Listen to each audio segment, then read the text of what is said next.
퇴직할 때만 해도 저는 나름 준비된 노후를 맞이한다고 생각했습니다. 고등학교 졸업 후 악착같이 공부해서 공무원 시험에 합격했고 30년이라는 긴 세월을 묵묵히 버텨냈습니다. 그 덕분에 매달 연금도 나오고 어느 정도 저축도 해두었죠. 이제 남은 인생은 편히 보내겠지. 퇴직식 날, 저는 정말 그렇게 믿었습니다.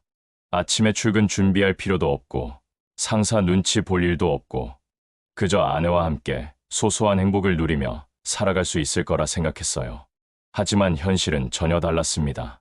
퇴직 후 얼마나 많은 것이 달라졌는지 구독과 좋아요 눌러주시면 지금부터 바로 알려드리겠습니다. 퇴직 후 첫 달, 아침에 눈을 뜨는 순간부터 제 하루는 눈치와 구박으로 시작되었습니다. 30년 동안 새벽 6시에 일어나 출근 준비를 하던 몸이 갑자기 바뀔 리 없어서 저는 여전히 일찍 일어났어요.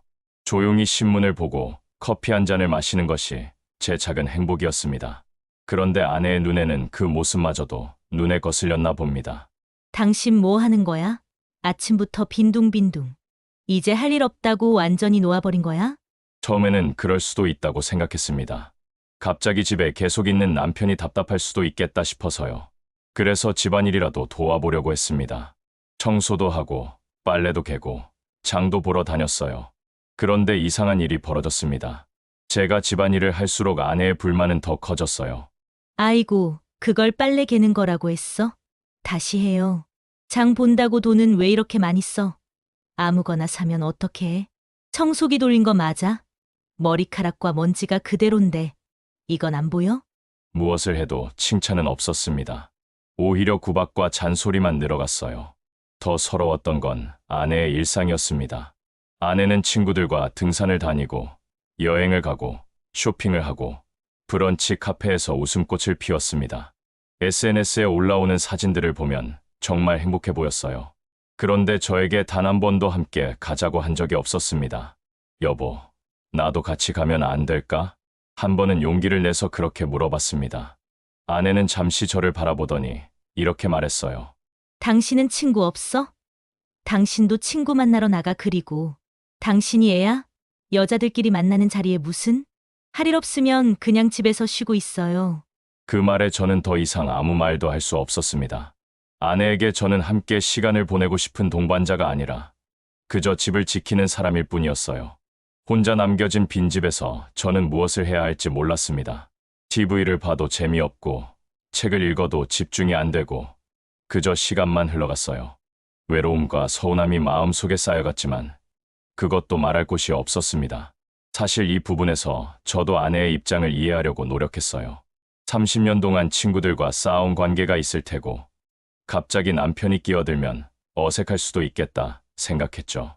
하지만 가끔이라도, 정말 가끔이라도 같이 가자는 말 한마디가 그렇게 어려운 걸까요? 저는 퇴직하면 그동안 많이 못했던 데이트 많이 하며 재밌고 여유롭게 살 줄 알았거든요. 그건 그냥 나만의 혼자 착각이었죠. 어느 날의 일이었습니다. 점심때가 되었는데 아내가 이렇게 말했어요. 이젠 삼시세끼 차리는 것도 지겹다. 나도 지쳤어. 이제 당신이 알아서 드세요. 그래서 저는 조용히 라면을 끓여 혼자 먹었습니다. 별거 아닌 일이라고 생각했어요. 라면 하나 끓이는 것도 못할 나이는 아니니까요. 그런데 그 모습을 본 아내가 비아냥대듯 말했습니다. 당신은 혼자 입만 챙겨서 좋겠다. 가족들 식사는 생각하지 않아도 되니깐 말이야. 순간 제 젓가락이 멈췄습니다. 차려달라고 한 적도 없고 오히려 혼자 알아서 먹으라고 해서 그렇게 한 건데 그마저도 구박의 이유가 되는 현실에 저는 말문이 막혔어요. 그럼 어떻게 하라는 거야? 차리기 싫다면서 먹지도 말라는 거야? 속으로는 그런 말이 목까지 올라왔지만 입 밖으로는 나오지 않았습니다. 40년을 함께 산 아내와 라면 한 그릇 때문에 싸우고 싶지 않았거든요. 분명 아내는 점심을 먹었다고 했는데 내가 뭘 잘못한 걸까요? 하지만 그 순간부터 저는 밥을 먹을 때마다 눈치를 보게 되었습니다. 뭘 먹어도 어떻게 먹어도 비난의 대상이 될 것 같은 기분이었어요. 차라리 아내가 외출했을 때가 편할 정도였으니까요. 예전부터 저는 낚시를 좋아했습니다. 젊을 때부터 틈틈이 강가에 나가 낚싯줄을 들이우며 마음의 평화를 찾곤 했어요. 퇴직 후에는 시간도 많아졌으니 취미 생활을 더 즐길 수 있을 거라 생각했습니다. 하지만 그것조차 쉽지 않았어요. 낚시를 갈 때면 또 돈 쓰러 나가는 거야? 돈 안 드는 취미 생활도 많은데 굳이.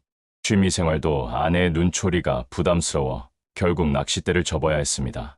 서예를 배우고 싶어서 동네 문화센터에 등록하겠다고 했을 때도 마찬가지였어요. 나이 들어서 쓸데없는데 돈 쓰지 마. 지금 서예 배워 뭐 할 거야? 돈도 안 되는 거 그 돈이면 생활비에 보태지. 기타라도 하나 배워볼까 싶어서 중고 기타를 알아봤을 때도 똑같은 반응이었습니다. 이 나이에 당신 취미 생활에 돈 쓸 여유가 어디 있어? 차라리 나 같으면 그 시간에 알바라도 해서 돈이나 더 벌어오겠다. 그 순간 저는 깨달았습니다. 아내의 눈에 저는 사는 사람이 아니라 여전히 돈 버는 기계였던 겁니다. 30년 공직 생활을 마치고 연금을 받으며 소소한 취미나마 즐기고 싶었는데 그것조차 사치하는 거였어요. 물론 아내의 걱정도 이해는 됩니다. 앞으로 의료비도 많이 들 테고 물가도 계속 오르고 있으니까요. 하지만 몇만 원짜리 취미 활동도 허락받아야 하는 노후가 과연 제대로 된 노후일까요? 결정적인 순간은 그날 밤이었습니다. 저녁 식사를 마치고 TV를 보고 있는데 아내가 무심히 이런 말을 했어요. 연금만으로는 생활이 안 되니깐 시간만 축 내고 집에 있지 말고 경비원 자리라도 알아봐요. 한 살이라도 젊을 때 구해야지. 그 말은 제 자존심을 송두리째 흔들어 놓았습니다. 평생 가족을 위해 악착같이 공부해 공무원이 되었고 30년 동안 성실히 일하며 버틴 끝에 겨우 연금이라는 안전망을 얻었습니다. 그런데 그 연금마저도 아내에게는 축내는 돈이었고 67세 노인에게 다시 나가서 돈을 벌어오라는 것이었어요. 그 말이 머릿속에서 계속 맴돌았습니다. 그동안 제가 얼마나 열심히 살았는지, 가족을 위해 얼마나 희생했는지는 전혀 고려되지 않은 채 지금 당장 돈을 벌어오지 못한다는 이유만으로 축내는 사람이 되어버린 거예요. 그날 밤 저는 잠을 이룰 수 없었습니다. 침대에 누워 천장을 바라보며 생각했어요. 나는 아내에게 남편이 아니라 돈 버는 기계일 뿐이구나. 이 생각이 머리를 떠나지 않았습니다. 40년을 함께한 아내였지만 저는 더 이상한 사람으로서 존중받지 못한다는 사실을 받아들일 수 없었어요. 그리고 조금씩, 그러나 분명하게 마음속에 한 가지 결심이 자리 잡기 시작했습니다. 이렇게 살다 죽는 게 내 인생의 끝이어야 할까? 가장 참기 힘들었던 순간은 가족들이 모인 자리에서 벌어졌습니다. 딸과 사위, 그리고 손주까지 와서 오랜만에 함께 저녁을 먹게 된 날이었어요. 저는 괜히 마음이 들떠 있었습니다. 요즘 집에서 아내와 둘이서만 지내다 보니 말할 상대도 없었는데 오늘만큼은 가족들과 즐겁게 이야기하며 밥을 먹을 수 있을 거라 생각했거든요. 오늘은 웃으면서 식사할 수 있겠지. 그런 기대를 품고 식탁에 앉았습니다. 손주가 학교 이야기를 하고 딸이 직장 얘기를 하는 모습을 보니 정말 행복했어요. 그런데 갑자기 아내의 입에서 나온 말이 제 가슴을 무너뜨렸습니다. 얘들아, 너희 아버지 요즘 뭐 하는 줄 아니? 아주 지겨워 죽겠어. 연금만 축 내면서 하루 종일 집에만 있어. 내가 없으면 밥 한 끼도 못 챙기면서 말이야. 순간 식탁 위에 숟가락 소리가 뚝 끊겼습니다. 딸은 어색하게 웃으며 고개를 숙였고 사위는 다른 화제를 꺼내려고 애썼어요. 하지만 그 순간 제 귀에는 아내의 말만 메아리 쳤습니다. 연금만 축내는 사람, 밥 한 끼도 못 챙기는 사람. 그때 손주가 순진하게 물었습니다. 할아버지, 이제 일하네요? 그 말에 저는 웃어보려고 했지만 얼굴 근육이 굳어버렸어요. 손주 앞에서, 자식들 앞에서 저는 한순간에 무능한 노인으로 전락해 있었습니다. 평생 악착같이 공부해서 공무원이 되었고 30년 넘게 일하며 가족을 위해 살아왔는데 그 모든 세월이 단 한순간에 조롱거리로 바뀌었어요. 딸이 조심스럽게 말했습니다. 엄마, 그런 말씀은 애도 있는데. 하지만 아내는 멈추지 않았어요. 뭐가 잘못된 말이야? 사실이잖아. 나이도 젊은데 늙은이 마냥 집에서 빈둥거리기만 하잖아. 그 순간 제 가슴에서 무언가 찌릿하고 아린 느낌이 들었습니다. 아내의 말은 단순한 불평이 아니라 제 인생 전체를 부정하는 말이었어요. 식사는 어색하게 끝났고 가족들은 일찍 돌아갔습니다. 그날 밤 저는 정말 잠을 이룰 수 없었어요. 누워서 눈을 감아도 아내의 목소리가 귓가에 맴돌았습니다. 그날 이후 제 마음속에는 단 하나의 결심이 자리 잡았습니다. 이 결혼 생활이 맞는 거야. 차라리 혼자가 편하지 않을까. 정말 심각하게 이혼을 생각해봤습니다. 이제는 감정만으로는 버틸 수 없다는 걸 알았거든요. 정말로 이혼을 한다면 현실적으로 어떻게 살아갈지부터 냉정하게 계산해봐야 했어요. 그날 밤, 저는 처음으로 제 경제 상황을 정확히 파악해보기 시작했습니다. 통장을 펼쳐보니 아내가 그동안 관리해왔던 저축이 생각보다 많이 남아 있었어요. 30년 공직생활 동안 조금씩 모은 돈들이었죠. 이 정도면 혼자 살아갈 수 있을까? 재산은 아내와 절반 나눈다고 치면 순간 마음이 무거워졌습니다. 내 손에 남는 게 과연 얼마나 될까? 원룸 하나 얻을 수 있을까? 병원비는 어떻게 준비하지? 그래서 마음속으로 가계부를 그려보기 시작했어요. 집을 팔고 절반을 나누어 가진 뒤 작은 전셋집을 구하는 시뮬레이션을 해봤습니다. 그리고 연금으로 매달 생활비를 맞춰보았어요. 생각보다 빠듯했지만 불가능한 일은 아니었습니다. 아니, 어쩌면 눈치 보며 살아가는 지금보다 훨씬 나은 삶일 수도 있다는 생각이 들었어요. 그 순간 저는 깨달았습니다. 그래, 재산을 절반 나누고 나면 가진 게 줄어들겠지. 하지만 최소한 자유는 얻을 수 있다. 돈은 모자라면 줄여서 살면 된다. 하지만 존중 없는 삶은 더는 견딜 수 없다. 저는 그날 일기장에 이렇게 적었습니다. 남는 게 적더라도 이제는 내 인생을 지키겠다. 펜을 내려놓는 순간 이상하게도 마음은 오히려 가벼웠습니다. 가족을 위해 평생 모아온 돈이지만 이제는 그 절반을 내려놓고라도 제 인생을 찾겠다고 다짐했으니까요. 며칠 후 아내는 친구들과 해외여행을 떠나기로 했다고 말했습니다. 여행 준비를 하며 분주히 오가는 아내의 모습에는 오랜만에 활력이 넘쳤어요. 캐리어를 열어 옷을 챙기고 거울 앞에서 화장을 고치고 전화기 너머로 친구와 신이 나서 웃고 떠드는 모습. 그런 아내를 본 지가 언제였는지 모르겠더군요. 하지만 그 활력에는 저를 향한 미안함이나 배려는 한 톨도 담겨 있지 않았습니다. 여행을 떠나기 전날 아내가 저에게 말했어요. 나 이번에 일주일은 집에 없어. 당신도 한번 혼자 살아봐. 내가 없어도 얼마나 잘 버티는지 경험해보라고. 마치 선생님이 학생에게 숙제를 내주듯 하는 말투였어요. 밥은 미리 안 해놨어. 반찬도 안 사놨으니까 알아서 해먹어. 설거지든 뭐든 다 스스로 해봐. 그래야 내가 얼마나 힘들게 사는지 알지. 그 말을 들으며 저는 잠시 웃음이 나왔습니다. 미안함은커녕 오히려 시험을 치르듯 떠나는 모습이 더 이상 제 마음을 흔들지 못했거든요. 마지막까지 저를 남편이 아니라 관리 대상으로 대하는 모습에 남아있던 애정이나 미련이 깨끗하게 사라지는 걸 느꼈어요. 그래, 이제는 정말 끝내도 되겠다. 저는 스스로에게 그렇게 말했습니다. 아내가 현관문을 열고 여행 가방을 끌며 당당히 나서는 뒷모습을 바라보면서도 제 마음은 이상하게도 가벼웠어요. 그동안은 혹시라도, 그래도 오랜 세월 함께한 정 때문에 망설였지만 그 순간만큼은 조금의 흔들림도 없었습니다. 아내가 여행을 떠난 지 이틀째 되던 날, 저는 마침내 변호사 사무실을 찾아갔습니다. 무슨 일로 오셨습니까? 변호사의 질문에 저는 한동안 말이 나오지 않았어요. 40년 세월을 함께한 결혼 생활을 끝내겠다고 입으로 내뱉는 게 이렇게 힘든 일인지 몰랐습니다. 조심스럽게 입을 열었어요. 저는 아내와 이혼을 하고 싶은데요. 아내와는 도저히 더는 함께할 수가 없어요.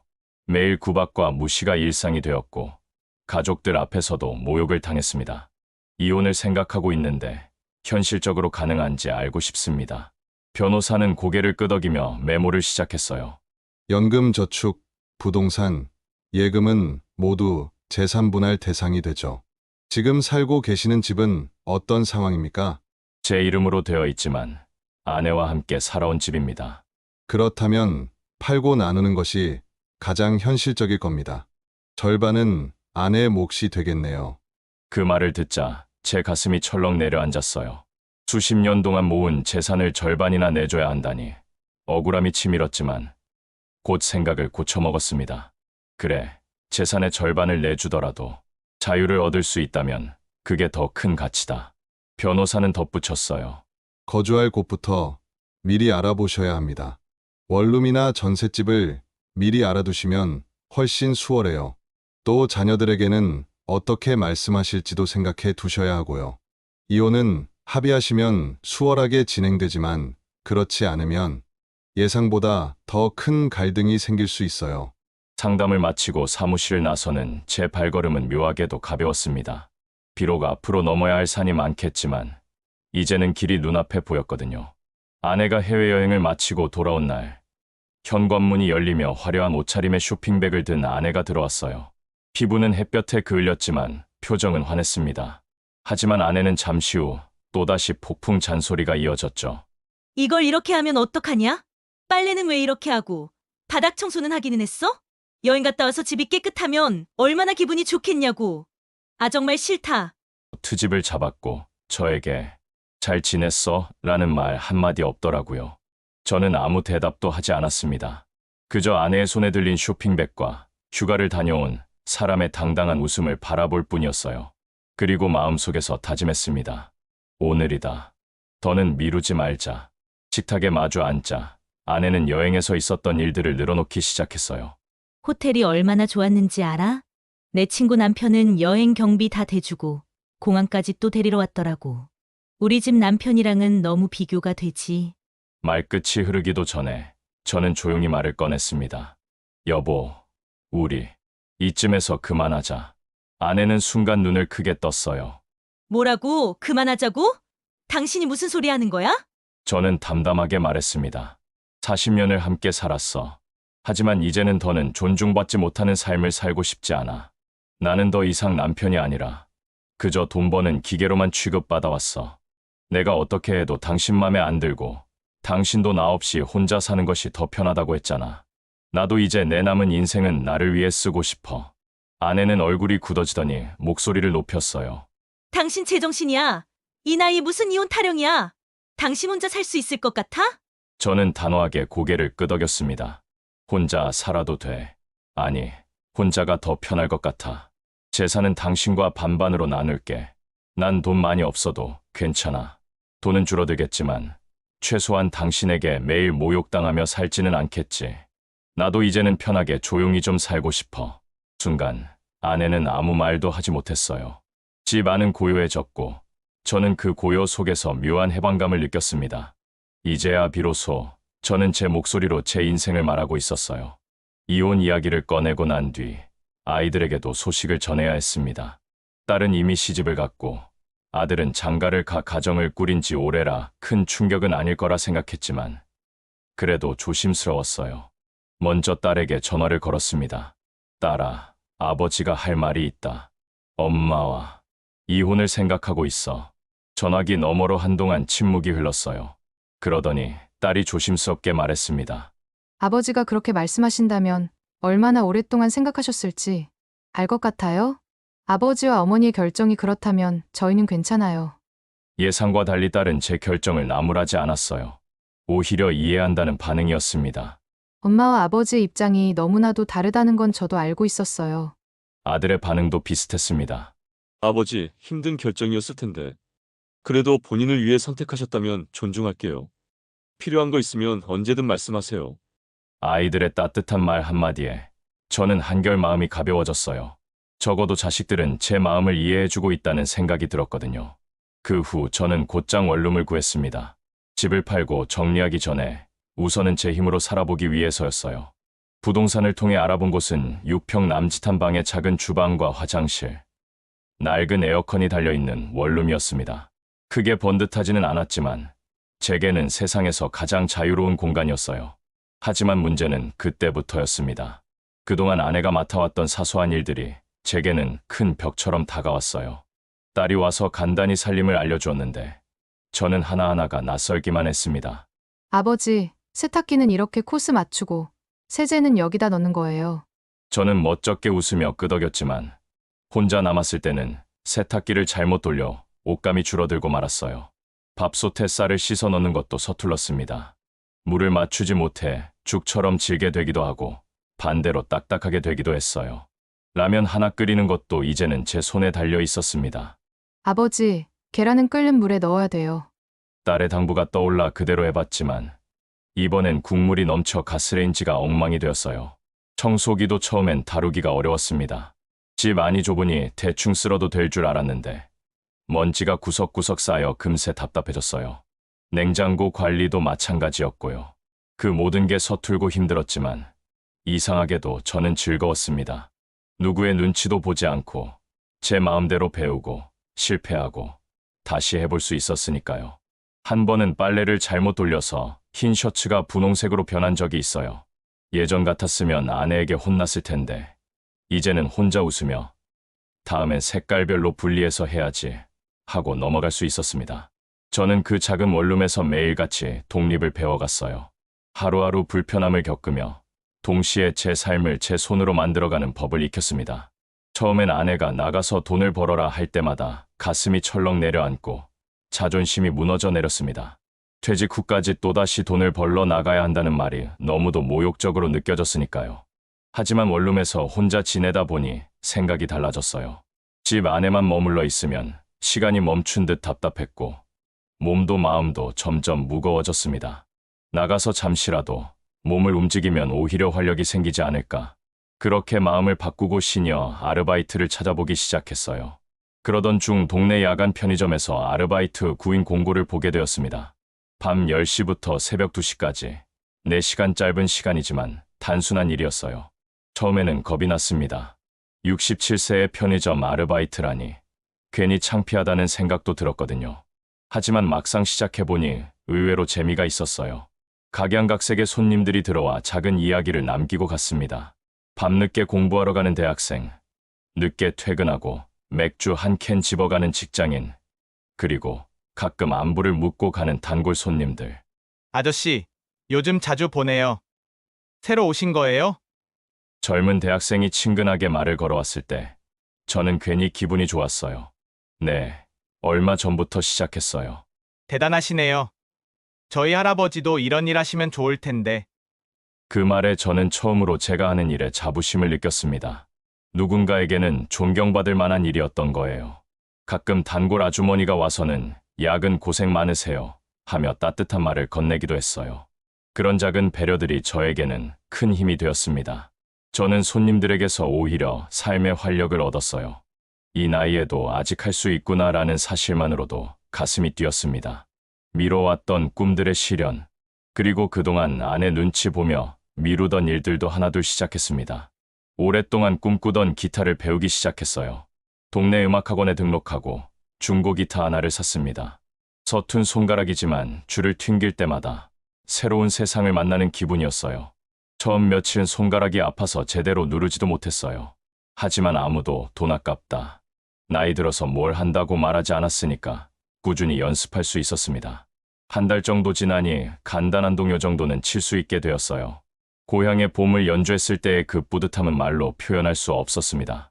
SNS 활용법도 배우기 시작했어요. 스마트폰으로 사진을 찍고 글을 올리며 사람들과 소통하는 즐거움은 생각보다 컸습니다. 처음에는 좋아요 하나 받는 것도 신기했어요. 제가 올린 원룸 생활 이야기에 응원합니다, 힘내세요라는 댓글이 달리면 하루 종일 기분이 좋았습니다. 나 같은 사람 이야기를 듣고 위로받는 사람이 있겠지. 그런 생각을 하니 하루하루가 더 기대되었어요. 저에도 다시 시작했습니다. 젊을 때 잠깐 배웠던 기억을 되살려 붓을 잡았어요. 먹을 갈고 반듯한 글씨를 쓰는 시간은 마음을 차분하게 만들어 주었습니다. 물론 경제적으로는 예전보다 빠듯해졌어요. 집을 팔고 재산을 분할하고 나니 여유 자금이 많이 줄었습니다. 하지만 연금과 편의점 아르바이트 수입으로도 충분히 생활할 수 있었어요. 예전처럼 비싼 음식을 자주 먹지는 못하지만 혼자 라면을 끓여 먹어도 누가 뭐라고 하지 않으니까 오히려 편했습니다. 가끔 치킨 하나 시켜서 혼자 먹는 소소한 사치도 즐길 수 있고요. 돈을 아끼기 위해 집에서 해먹는 음식이 늘었는데 요리하는 재미도 새롭게 발견했어요. 간단한 볶음밥이나 김치찌개 정도는 이제 제법 만들 수 있습니다. 가장 큰 변화는 돈을 쓸 때 눈치를 보지 않아도 된다는 거였어요. 기타 학원비를 낼 때도 서예 용품을 살 때도 아무도 그 돈이 아깝다고 말하지 않았습니다. 혼자 살면서 가장 신경 쓰게 된 부분은 건강관리였어요. 예전에는 아내가 챙겨주던 것들을 이제는 제가 직접 해야 했거든요. 병원 예약도 제가 하고 약도 제가 챙겨 먹고 정기검진 스케줄도 제가 관리해야 했어요. 처음에는 번거로웠지만 오히려 제 몸 상태를 더 정확히 알 수 있게 되었습니다. 아침마다 동네 한 바퀴 산책하는 것도 새로운 습관이 되었어요. 예전에는 아내가 어디 가냐고 묻는 게 부담스러워서 집에만 있었는데 이제는 자유롭게 나갈 수 있었죠. 산책하다 보면 비슷한 연배의 분들과 자연스럽게 인사를 나누게 되었어요. 가끔 공원 벤치에 앉아 이런저런 이야기를 나누는 시간도 생겼습니다. 이혼 절차가 본격적으로 시작되면서 아내와 재산 분할 협의를 해야 했습니다. 예상했던 대로 순탄하지는 않았어요. 아내는 처음에는 제가 이러다 말겠거니 했대요. 그리고 저보고 정신 차려라며 이혼을 거부했지만 제 의지가 확고하다는 걸 알고 나서는 재산 분할에 집중했어요. 집은 당연히 반반이야. 저축도 마찬가지고, 연금도 말이야. 나는 여태 집안일을 하면서 나가서 돈 벌어 본 적도 없는데, 갑자기 어디서 뭘 하라는 거야? 알겠어. 법대로 나누자. 집을 팔고 나니 생각보다 많은 돈이 나왔어요. 절반을 아내에게 주고도 제가 가진 몫으로 작은 전셋집 보증금을 내고도 여유가 있었습니다. 저축도 반반 나누고 각자 쌓아둔 적금도 정리했어요. 40년 함께 모은 재산을 나누는 과정이 서글프기도 했지만 동시에 홀가분하기도 했습니다. 혼자 살면서 가장 의외였던 건 새로운 사람들과의 만남이었어요. 편의점에서 일하면서 만난 동료 아르바이트생들과도 좋은 관계를 유지했어요. 대학생부터 주부까지 다양한 연령대의 사람들과 이야기하는 게 재미있었습니다. 아저씨는 왜 이 일을 하세요? 솔직하게 대답했어요. 생활비가 필요해서요. 집에만 있으니까 답답하기도 하고 말이에요. 멋있으시네요. 저희 부모님도 그런 마음가짐이었으면 좋겠어요. 젊은 사람들이 저를 보는 시선이 생각보다 따뜻했어요. 기타 학원에서도 새로운 친구들이 생겼어요. 저와 비슷한 나이의 수강생들과 연주회 준비도 하고 가끔 커피도 마시며 이야기를 나누었습니다. 우리 나이에 새로운 걸 배운다는 게 쉽지 않은데 용기가 대단해요. 처음엔 용기라기보다는 그냥 해보고 싶었어요. 이제는 정말 재미있어요. 이런 소소한 대화들이 저에게는 큰 활력이 되었어요. 딸과 아들과의 관계도 오히려 더 좋아졌어요. 예전에는 엄마 아빠가 함께 있을 때만 만났는데 이제는 저와 따로 만나는 시간이 생겼습니다. 아버지, 요즘 어떻게 지내세요? 괜찮다. 오히려 더 편해졌어. 다행이에요. 엄마는 저희가 잘 모실 테니 아버지 삶 즐기세요. 자식들도 그동안 보고 있었던 거였어요. 제가 참고 있는 동안에도 마음이 불편했었다고 하더군요. 아버지가 행복하시면 저희도 좋아요. 필요한 거 있으면 언제든 말씀하세요. 손주들과의 관계도 더 좋아졌어요. 내 마음에 여유가 생기니 질 좋은 관계를 유지하게 되더라고요. 오히려 더 많은 장난을 치게 되는 관계가 되었습니다. 할아버지, 기타 들어볼래요? 서툰 연주를 들어주는 손주의 모습에서 순수한 기쁨을 느꼈어요. 무엇보다 혼자만의 시간이 이렇게 소중한 줄 몰랐어요. 아침에 눈을 떠서 오늘은 뭘 할까 하고 계획을 세우는 것부터가 즐거웠습니다. 누구의 허락을 받을 필요도 없고 눈치를 볼 일도 없었어요.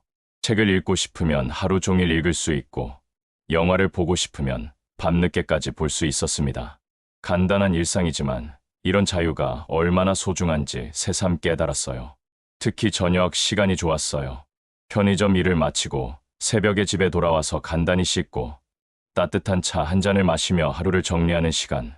그 조용한 시간이 저에게는 가장 평화로운 순간이었습니다.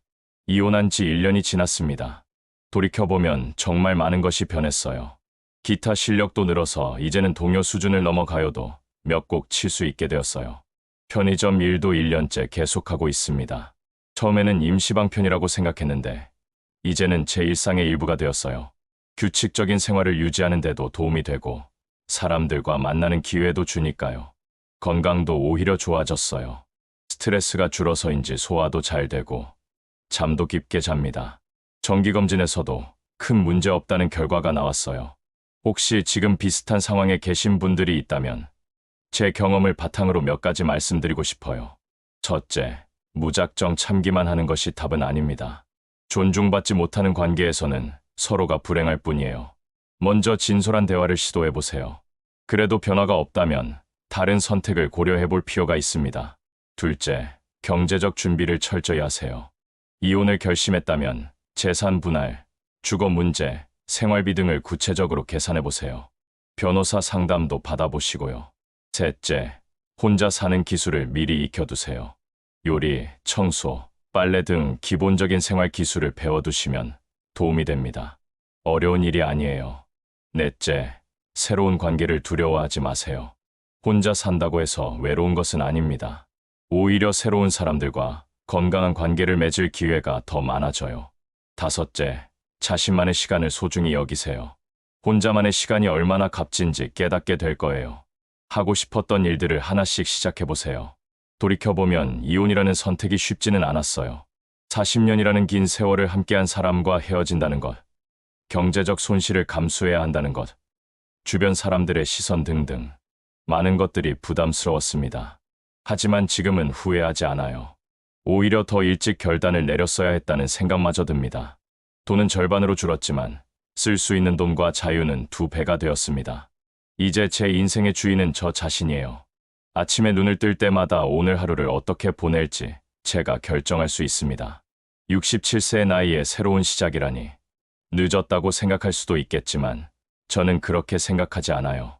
앞으로 얼마나 더 살지는 모르지만 남은 시간만큼은 온전히 제 것으로 살고 싶었거든요. 모든 분에게 이혼을 권하는 것은 아닙니다.